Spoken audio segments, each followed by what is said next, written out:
I noticed her before she said a word, halfway down the stairs, one hand resting on the railing, the other holding her shoes like she wasn't sure if she was coming or going. The light from the hallway caught the side of her face, soft but unsure, like she'd paused in the middle of a thought she wasn't ready to finish. "Hi," I said, because it felt wrong not to. She looked at me then, directly, steadily, and for a second I forgot how to breathe. There was a quietness in her that pulled at me, something measured and deliberate, but not cold. Her name was Elena, my roommate's older sister, in town just for a few days. That was the plan, at least. She smiled the kind of smile that comes after a long day, small, tired, real. "You're the one renting the back room?" "Yeah. Alex's friend," I said. She nodded once, brushing a strand of hair behind her ear. The gesture was small, but my eyes followed it, the way her fingers lingered for a moment longer than they needed to. The house was quiet, except for the hum of the refrigerator and the faint ticking of the wall clock. Outside, it was just starting to rain, the kind that barely makes a sound but somehow fills the whole world. "You can go ahead," she said after a pause. "I didn't mean to block the stairs." "You're not," I said. "It's your house." Something in her expression softened, surprise, maybe, or the faintest hint of gratitude. She looked at me again, as if measuring whether I meant it. Then she moved aside, but not enough for us to pass without brushing shoulders. That 1 second, the touch, the shared breath, burned longer than it should have. In the kitchen, I poured coffee I didn't really want. She followed a moment later, now wearing an oversized sweater, hair slightly damp from the rain. The scent of something floral clung to her, not perfume exactly, but the kind of smell that stays in a room after someone's left. She leaned on the counter. "Alex mentioned you paint." "Try to," I said. "Mostly sketches lately." She smiled again, but this one was different, smaller, private. "You have that look." "What look?" "The one people get when they see more than they say." I laughed under my breath, embarrassed by how true that felt. She didn't laugh back. Just watched me, like she was waiting for something to happen, or daring it to. Her gaze drifted toward the window, where the rain had started to pick up, tracing uneven lines down the glass. "It always rains when I come back here," she said quietly. "Like the house remembers." I wanted to ask what she meant, but the way she said it, low, distant, made me think I shouldn't. So I just nodded, pretending to understand. For a while neither of us spoke. The air between us felt strange, not awkward, exactly, but charged, as if both of us were holding our breath for something we couldn't name. Then, from upstairs, a door slammed. Footsteps.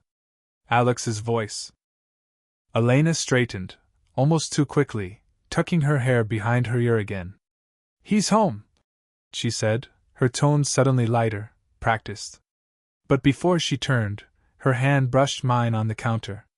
Once. Barely there. Enough to feel the warmth, enough to know it wasn't an accident. And when she looked back, just for a heartbeat, her eyes said everything she couldn't. The next morning, the house felt quieter than usual, like even the walls were waiting to see what would happen next. Elena was already in the kitchen, barefoot, wearing one of Alex's old shirts that hung loosely over her frame. She was stirring sugar into her coffee, absent-mindedly, the spoon clinking against the mug in a slow rhythm. "Morning," I said. She looked up, smiled, that same small, unguarded smile that always hit somewhere I didn't expect. "You're up early." "Couldn't sleep," I said. "Too much rain. Or too many thoughts," she murmured. The corner of her mouth lifted, but she didn't look at me. I sat across from her, trying not to stare. The sunlight from the window drew thin lines across the table, catching the faint marks on her hands, small scars, maybe from years of work, or life, or both. She carried herself with the kind of quiet composure that comes from having been disappointed before and surviving it anyway. Alex had mentioned she'd gone through a divorce a few years back. "Didn't end well," he'd said, shrugging, like it was just another line in her story. But sitting there, watching her stir coffee she barely touched, I realized there was so much more behind the silence. "What about you?" she asked suddenly. "Me? You look like someone who's already made a few mistakes."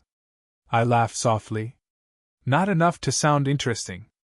She tilted her head, studying me. "Give it time." It was teasing, but there was something else beneath it, something that made my pulse jump. She got up to rinse her cup, and as she passed behind me, her hand brushed my shoulder, light, casual, but it lingered half a second too long. I tried not to move, not to give it away, but my breath betrayed me. She noticed. I knew she did.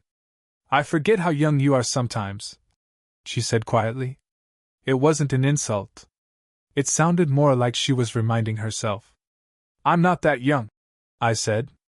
Her hand hesitated on the counter. "You are, though," she whispered. "And that's complicated." The word hung there, complicated, like the air itself had thickened. I wanted to say something, anything, but all that came out was a small, helpless sound of agreement. She didn't look at me. Her reflection in the kitchen window did, eyes softer than her voice, expression unreadable.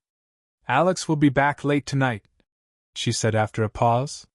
"He mentioned you might need help setting up that art space in the garage." "I could," I said. "If you don't mind?" "I don't." There was a small smile then, faint, but real, and in it, something unspoken passed between us. A permission, maybe? Or a warning? When she left the room, the air still smelled faintly of her coffee, and something else, something like promise and restraint twisted together. And for the first time, I realized how dangerous silence could feel. The rain hadn't stopped all week. The house smelled of damp wood and leftover coffee, and the light through the kitchen blinds kept shifting, a restless kind of afternoon. Elena was helping me clear out the garage, sleeves rolled to her elbows, hair tied back but loose at the sides. Every few minutes she'd find something, a cracked picture frame, an old lamp, and pause like it carried more weight than it should. "Alex never throws anything away," she said, brushing dust from her hands. "Maybe he's sentimental. Maybe he's just lazy." She smiled, but it didn't last. The laughter caught in her throat, like something she was trying not to say. I stood beside her, close enough to feel the warmth off her skin. There was music playing faintly from my phone, an old song, low and steady. She looked at me when the chorus came in, and for a moment neither of us pretended to be doing anything else. She reached for a box near my shoulder. I moved to hand it to her at the same time, and our hands met in the middle. Not by accident this time. Her fingers tightened before she let go. "Sorry," I said, though I wasn't. "Don't be." Her voice was barely a whisper. "You didn't do anything." But her eyes said otherwise. The air felt heavy again, thick with what we both weren't saying. I tried to look away, but her gaze held me there, steady, searching, almost defiant. Then, the sound of the front door opening. "Elena?" Alex's voice echoed faintly from inside the house. She froze. My pulse jumped. "He wasn't supposed to be back till 7, she whispered, stepping closer, instinctively, like we were caught doing something wrong, though we weren't. Not really. I moved back a half step, but the space between us didn't feel like distance anymore. It felt like tension stretched thin, ready to break. We heard footsteps in the hallway, a muffled voice on the phone. He didn't come out to the garage. The door stayed closed. Still, neither of us moved. Elena exhaled, slow, shaky. "This is stupid," she said. "Maybe," I said. "But you're still standing close." She looked down, at the space between us, barely the width of a breath, then up again, eyes sharp and uncertain. "You don't know what you're doing," she said. "Maybe I do." Her lips parted like she might say something, but nothing came. Just that soft sound of rain against the window and the hum of the music still playing, quietly, insistently. She reached out, fingertips grazing my arm, tracing the fabric of my sleeve like she was memorizing it, then stopped herself, hand curling back.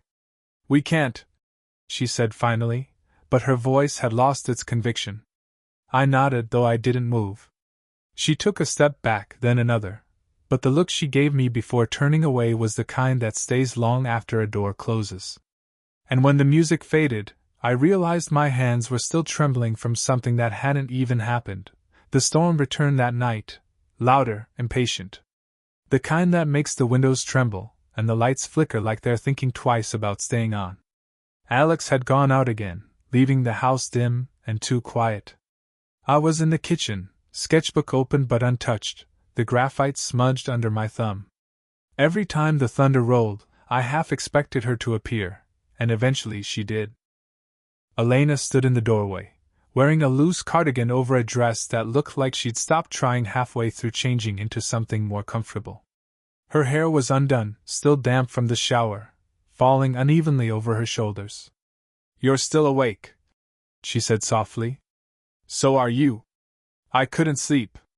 She stepped closer, crossing the line between light and shadow, her presence filling the space before her body did. She sat at the counter, across from me, elbows resting on the wood.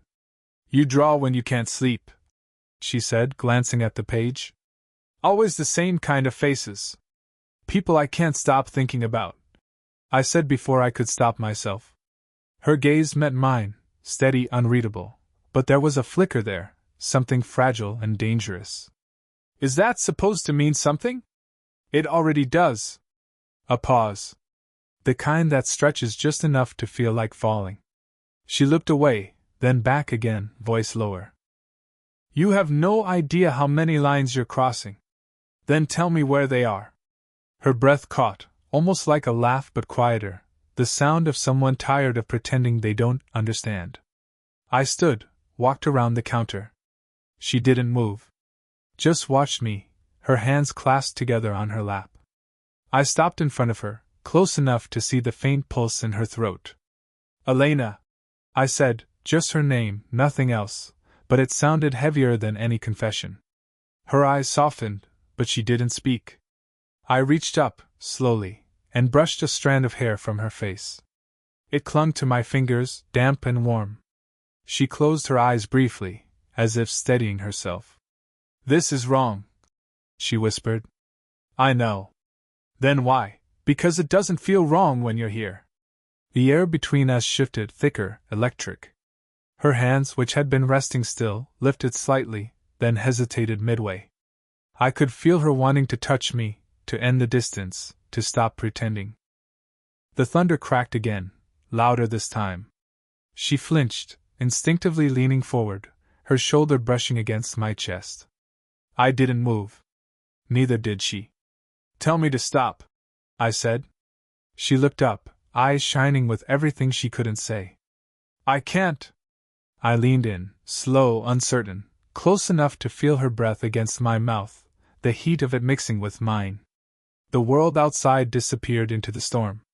And just as everything seemed about to collapse, the front door handle turned. Her eyes widened. "Alex," she whispered.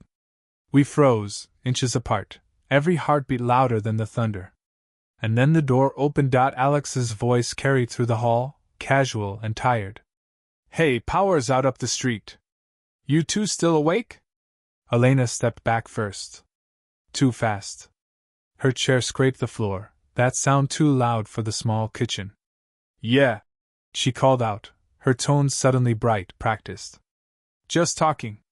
My heart was still trying to catch up. Alex appeared in the doorway, shaking rain from his hair. He looked at me, then at her, reading the air without quite understanding it. "Didn't think anyone'd still be up." "Couldn't sleep," Elena said. She smiled, but her hand was gripping the counter behind her. He nodded, grabbed a towel, disappeared upstairs again. The silence he left behind was worse than the interruption itself. Elena didn't move for a long time. I could hear her breathing, shallow, uneven, like she'd been holding it in for hours. Then quietly, "He heard us."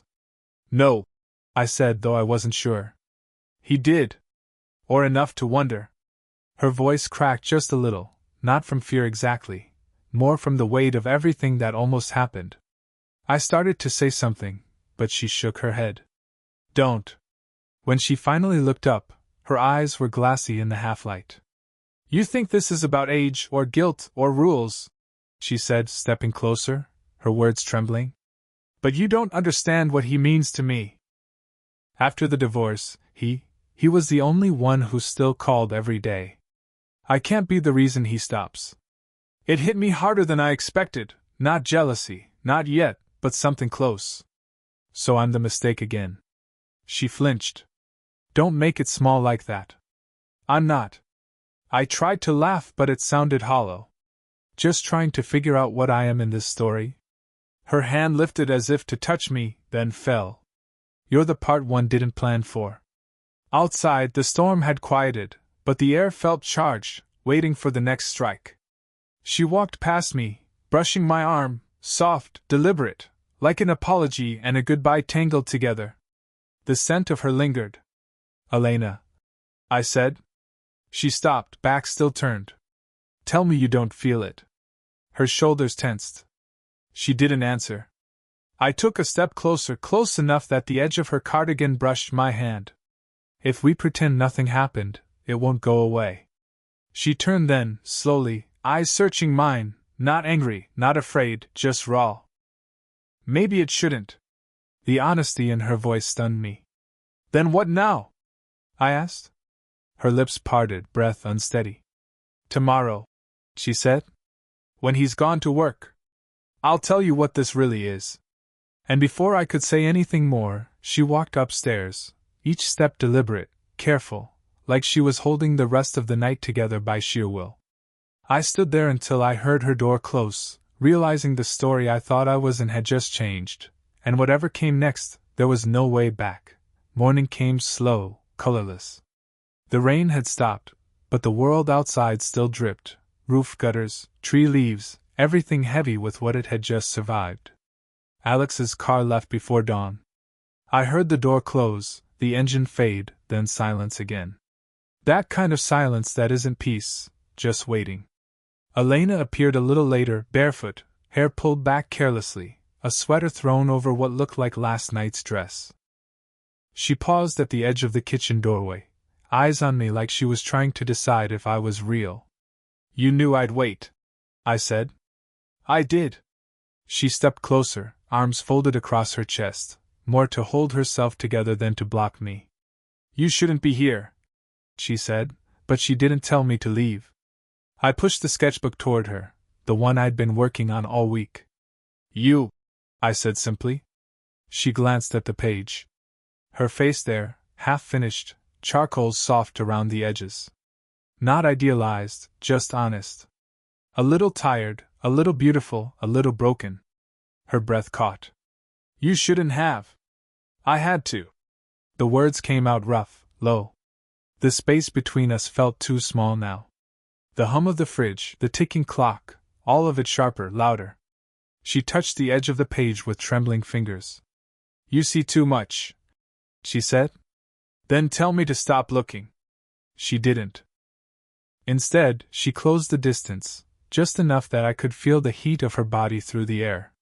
Her eyes searched mine, like she was still hoping to find a reason to pull away. I told you this would ruin things, she whispered. I don't care. Her hand lifted, tentative, shaking, to my face.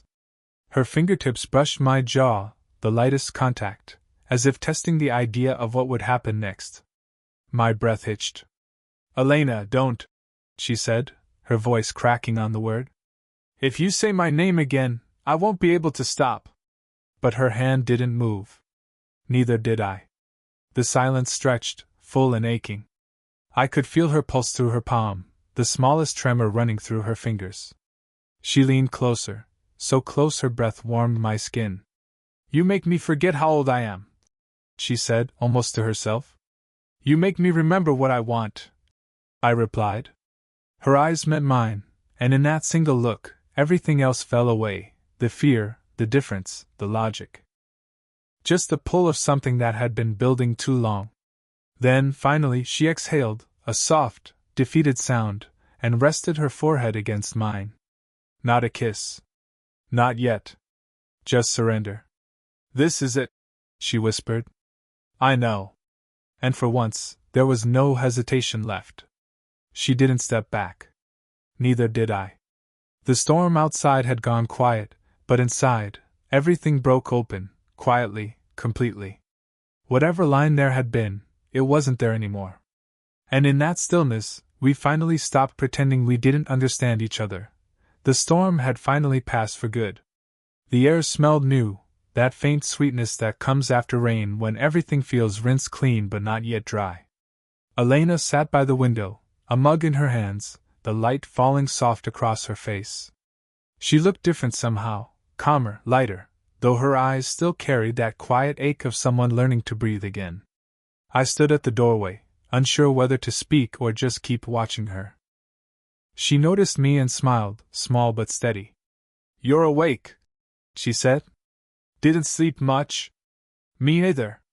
For a long moment, there was only the sound of dripping outside, water collecting in the gutters. The tension that had filled every corner of this house for days had thinned, softened, but it was still there, not as weight, but as truth. "Are you sorry?" I asked. She looked down at her mug, then back at me. "For what?" "For last night. For all of it." Her fingers traced the rim of the cup. "If I say yes, it's a lie," she said quietly. "If I say no, you'll think I'm reckless. Then say it anyway." She sighed, half a laugh, half something else. "I'm not sorry. I just don't know where it leaves us." "Here," I said, stepping closer. "It leaves us right here." I sat beside her, close enough that our knees brushed. She didn't move away. Instead, she reached for my hand, slow, deliberate, and laced her fingers through mine. Her hand was warm, steady despite everything. "You still think I'm too old?" she asked, a hint of teasing in her tone, but softer now, vulnerable. "I think you're just you," I said. "And that's kind of the point." Her laugh was quiet, real this time. She leaned her head against my shoulder, the weight of it grounding and gentle. Outside, the clouds were breaking apart, thin streaks of light slipping through.